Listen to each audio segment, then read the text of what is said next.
Hello everyone. आज हम करेंगे क्लास 12 के चैप्टर 5 इंडिगो के मोस्ट इम्पॉर्टेंट 4 लॉन्ग क्वेश्चन। तो क्वेश्चन नंबर 1 है, right a brief note on the share cropping system in Champaran. हमें एक ब्रीफ नोट लिखना है। शेयर क्रॉपिंग सिस्टम था जो चंपारण में as refer to in the chapter indigo, जो इंडिगो चैप्टर में बताया गया। Answer, there were big indigo estates in the district of Champaran. Champaran जिले में बहुत बड़े बड़े नील के बागान थे। स्टेट्स मतलब क्या होता है? बागान। All this belonged to the British planter, और ये सभी अंग्रेज जमींदारों के थे। The peasants working on this states were all Indians. Peasant मतलब होते काश्तकार। जो काश्तकार इन बागानों में काम किया करते थे वे सभी इंडियंस थे, भारतीय थे। By an ancient long-term contract, the planters had bound the peasant to a cruel system. एक प्राचीन कॉन्ट्रैक्ट के अनुसार ये जो जमींदार थे इन्होंने इन काश्तकारों को एक क्रूल सिस्टम में बांध रखा था। अकॉर्डिंग टू दिस एग्रीमेंट, इस एग्रीमेंट के अनुसार the peasant had to plant indigo on 15% of their land. इस एग्रीमेंट के अनुसार जो काश्तकार थे उन्होंने नील की खेती करनी थी 15% ऑफ देयर लैंड, उनकी 15% जमीन पर। The entire produce went is rent to the landlord, और जो भी नील के बागान वहां पर उगते थे वो सभी रेंट के तौर पर चले जाते थे जमींदारों के पास।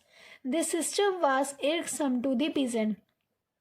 ये जो सिस्टम था ये काश्तकारों को बहुत ज्यादा चुभता था।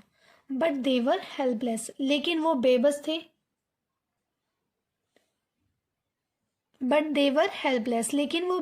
Then it was known that synthetic indigo had been developed by Germany.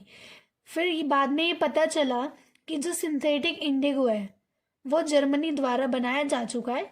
The British planters now found that producing natural Indigo on their land was not profitable. अब जो ब्रिटिश अंग्रेज जमींदार थे उन्होंने ये पाया कि नेचुरल इंडिगो उगाना अब उनके लिए प्रॉफिटेबल नहीं है। So they forced the peasant to give compensation for releasing them from the contract. फिर उन्होंने, अंग्रेज जमींदार थे जो, उन्होंने काश्तकारों को मजबूर किया कंपेंसेशन, मुआवजा देने के लिए। किसके बदले में? For releasing them from the contract से मुक्त करने के लिए। It was a grave injustice and the peasants protest it. ये बहुत ही ज्यादा भारी अन्याय था पीजेंट्स के लिए, एंड जो पीजेंट थे, काश्तकार थे, उन्होंने इसका विरोध भी किया। नेक्स्ट क्वेश्चन है, why do you think Gandhi ji considered the Champaran episode to be a turning point in his life. आप ऐसा क्यों सोचते हैं कि गांधी जी ने चंपारण एपिसोड को कंसिडर किया कि उनकी लाइफ में ये एक, उनकी जिंदगी में एक यह नया मोड़ था? Answer, Champaran was a new experience for Gandhi ji. Champaran का अध्याय गांधी जी के लिए एक नया एक्सपीरियंस था। Here he came to understand the common Indian people and the British rulers in a better manner. यहाँ पर उन्होंने कॉमन इंडियन, साधारण जो भारतीय थे, और ब्रिटिश रूलर थे, अंग्रेज शासक थे, उन्होंने यहाँ पर उन्हें बहुत अच्छे से समझा। He saw that the common Indians could be thought to be brave. उन्होंने यह देखा कि जो साधारण भारतीय थे उन्हें सिखाया जा सकता था कि वे ब्रेव बने। They had the courage to fight for their rights. उनके पास साहस था अपने अधिकारों के लिए लड़ने का। The Champaran episode also broke the might of the dreadful British power. Champaran episode ने ब्रिटिश पावर की माइट को भी तोड़ दिया था। Gandhi ji was order first to leave Tirhut. Gandhi ji को पहला ऑर्डर आया था तिरहट को छोड़ने के लिए, बट ही रिफ्यूज, लेकिन उन्होंने मना कर दिया। Again he got the notice to leave Champaran. उनको एक दोबारा नोटिस आया कि उन्हें चंपारण छोड़ देना चाहिए। Gandhi ji receive the notice. Gandhi ji ने वो नोटिस किया, बट रोट ऑन इट, लेकिन उन्होंने उस पर लिखा that he would disobey the order, कि वे इस ऑर्डर को नहीं मानते। At the court he gave sound reasons for it. Court में उन्होंने इसके लिए बहुत जोरदार, साउंड रीजन मतलब जोरदार कारण दिए। He said that he was not a law breaker. उन्होंने कहा कि वो एक लॉ ब्रेकर नहीं है. But he had to do his moral duty to his people. लेकिन उन्हें अपनी मॉरल ड्यूटी भी करनी है अपने लोगों के प्रति. Thousands of people rallied in support of Gandhi ji. हजारों की संख्या में लोगों ने गांधी जी के सपोर्ट में रैली निकाली. The government was confused. सरकार कंफ्यूज हो गई. At last, the case against Gandhi ji had to be dropped. अंत में जो गांधी जी के खिलाफ केस था वो ड्रॉप कर दिया गया. Thus, Gandhi ji found that British could not order him about in his own country. Last में गांधी जी ने ये पाया कि जो अंग्रेज हैं वो उन्हें अपनी ही कंट्री के अंदर ऑर्डर नहीं दे सकते कि उन्हें कहाँ जाना है, कहाँ रहना है और क्या करना है. अब हम करते हैं next question. Who was Rajkumar Shukla? How did he take Gandhi ji to Champaran and why? ये क्वेश्चन आपका एज लॉन्ग में भी आ सकता है एंड शॉर्ट में भी आ सकता है. Who was Rajkumar Shukla? Why did he take Gandhi ji to Champaran? Answer करते हैं अब इसका हम. Rajkumar Shukla was a poor peasant from Champaran. Rajkumar Shukla एक गरीब काश्तकार था चंपारण से. He was a man of iron determination. वो एक दृढ़ निश्चयी व्यक्ति था. He met Gandhi ji in December 1916 at Lucknow. वो गांधी जी से दिसंबर 1916 लखनऊ में मिला. He requested Gandhi ji to accompany him to Champaran. उन्होंने गांधी जी से रिक्वेस्ट करी कि वे उसके साथ चंपारण चले. There he wanted him to see the miserable condition of the sharecroppers. वो वहां पर गांधी जी को शेयर क्रॉपर की माइजरेबल कंडीशन, दयनीय दशा को दिखाना चाहता था. But Gandhi ji was very busy at that time. लेकिन गांधी जी उस समय बहुत ही ज़्यादा व्यस्त थे. He had to go to several parts of India.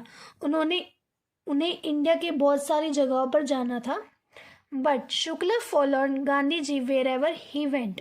लेकिन राजकुमार शुक्ला ने उन्हें हर जगह फॉलो किया जहाँ भी गांधी जी जाते थे. Impressed by Shukla tenacity.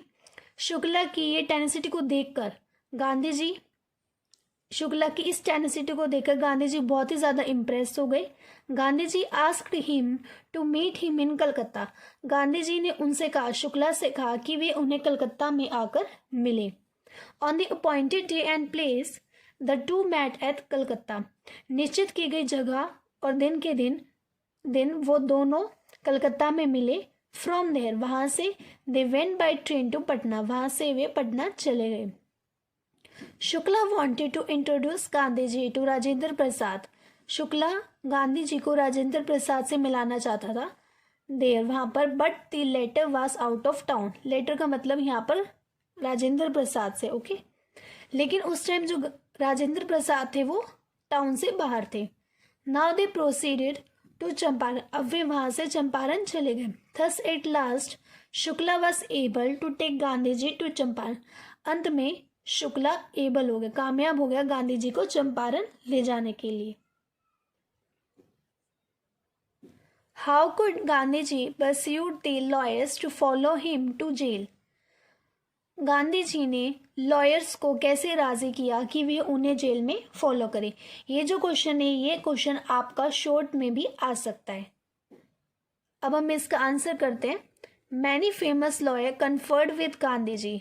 बहुत सारे जो फेमस प्रसिद्ध लॉयर थे उन्होंने गांधी जी से बात करी.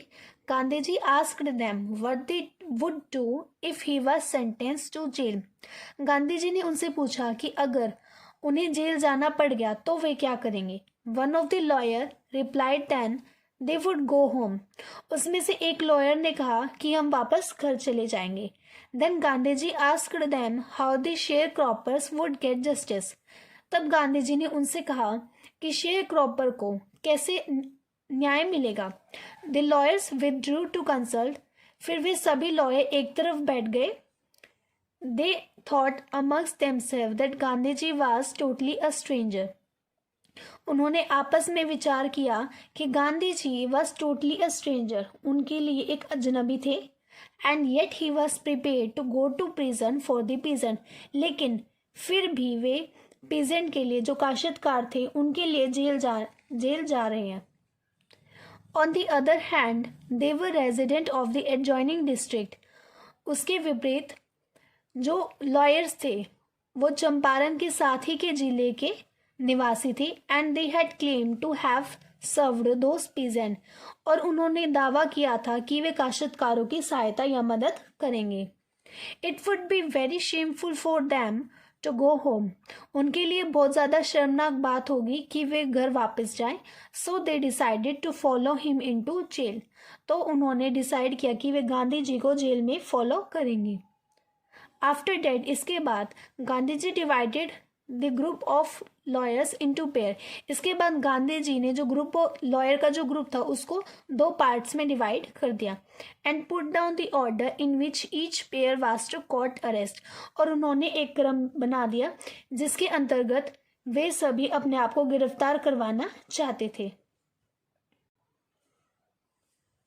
तो ये 4 क्वेश्चन थे हमारे इंडिगो चैप्टर के। ये मोस्ट इंपॉर्टेंट लॉन्ग क्वेश्चन है।